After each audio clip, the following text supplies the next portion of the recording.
Whenever LeBron talks, we all listen. We all want to hear what he has to say. And what he just did, if you pay close attention, was tell us exactly what his plans are for himself and the future of the Lakers roster. Following a crushing conference finals sweep, LeBron James publicly speculated that he would consider making this his last play in his NBA career. I don't know. I got a lot to think about, to be honest.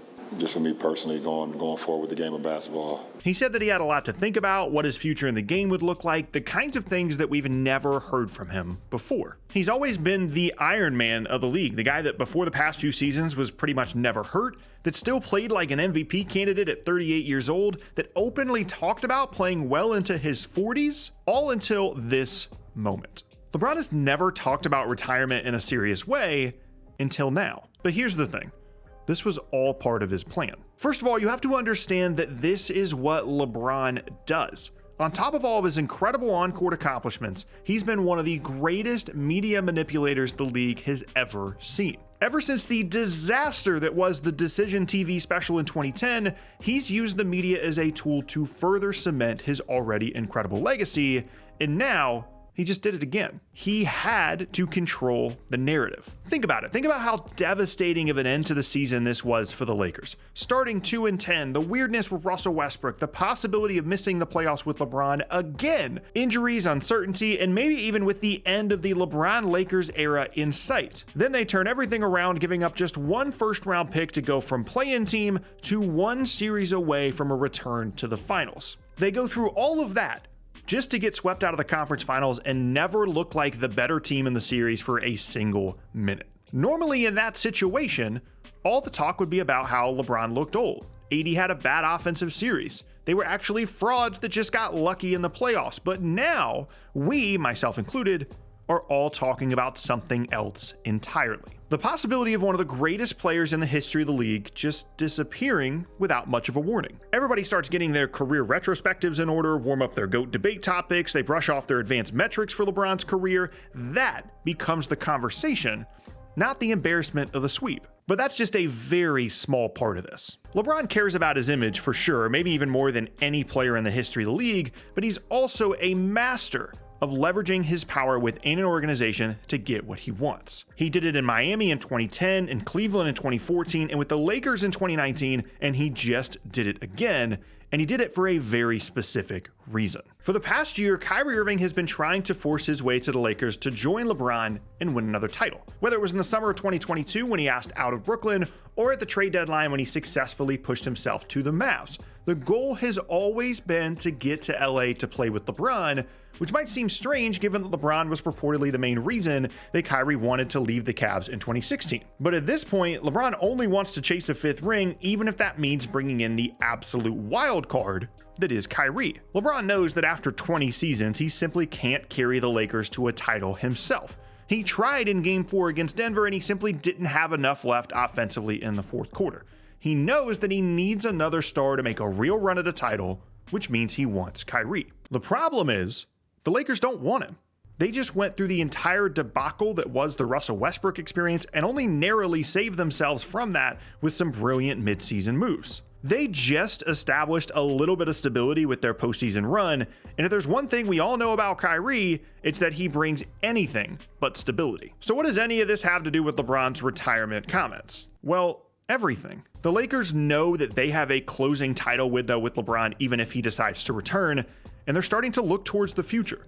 How do they build the next era of Lakers basketball? They want to support LeBron while he's here, but it's already clear even if he doesn't retire this offseason, that won't last much longer. So they don't want to be reckless. They've already traded away a ton of future first-round picks in this era and will soon be spending even more money this offseason to retain a core that just got swept in the conference finals. They've already shown that they're getting hesitant to continue to go all in as they really didn't want to trade any first-round picks during this season. Even though when LeBron signed an extension not too long ago, the assumption was that he did it with the understanding that they would push for a title, but they almost didn't. As brilliant as the midseason moves were, they almost never happened, and that's a reality that LeBron simply can't afford to live in. So he wants to make sure the Lakers are always considering what's best for him, not the long-term future of the team, and this, I don't know.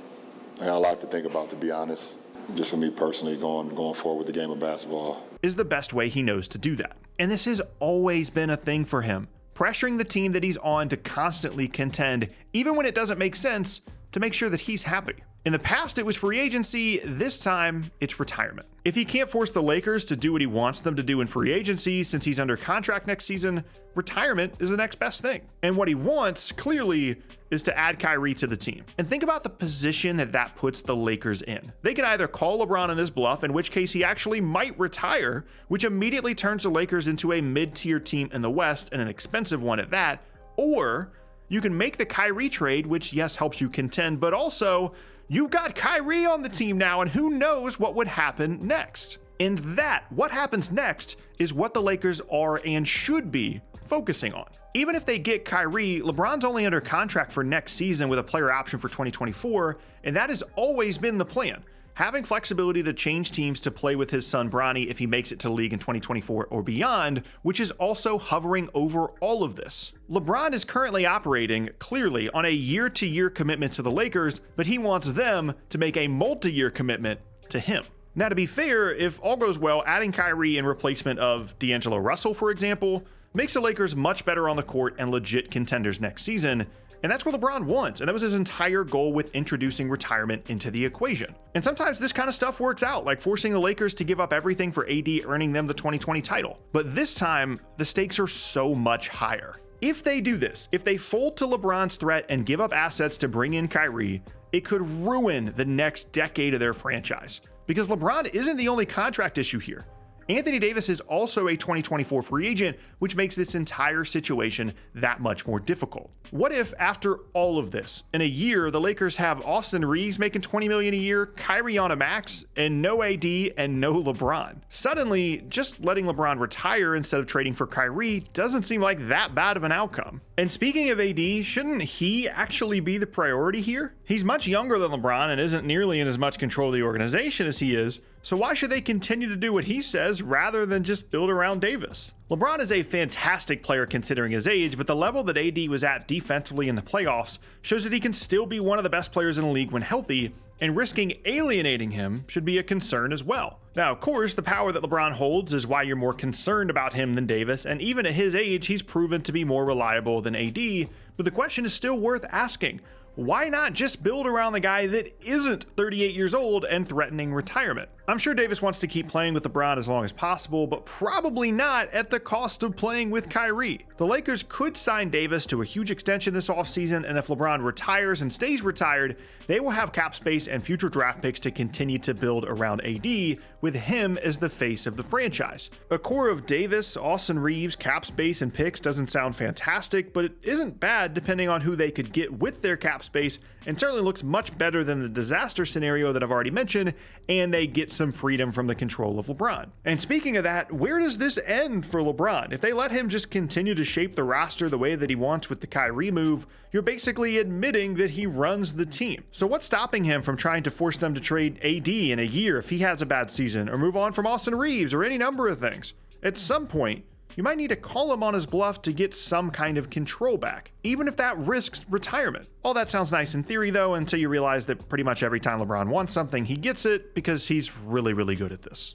But to make this all that much more interesting, there is another option. What if the Lakers don't bring in Kyrie and LeBron actually does retire this offseason temporarily? He takes the year off, helps his body recover from the foot injury and the wear and tear of a tough physical playoff run, and returns to the league in 2024 or 2025 when, or if, Bronny is ready for the NBA. He has openly stated that at this point, having in his mind established himself as the GOAT and breaking the all-time scoring record, his main goal is to play with his son, and with that goal in mind, the 2023-24 season is kind of a wasted year.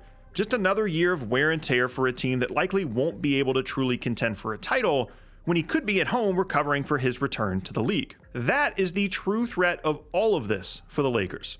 Ordinarily, retirement wouldn't be that much of a threat. LeBron's under contract, he's competitive, wants to win titles, and has a solid team. But when put into the context of it being temporary or simply a leverage tactic to get Kyrie, it looks pretty scary. He knows that by floating retirement, he, 1, changes the narrative around the end of the Lakers season completely, and 2, gives the Lakers plenty to think about as they consider adding Kyrie Irving this offseason. And say what you will about LeBron, he is using every tool at his disposal to get what he wants, and I'd be willing to bet He gets it.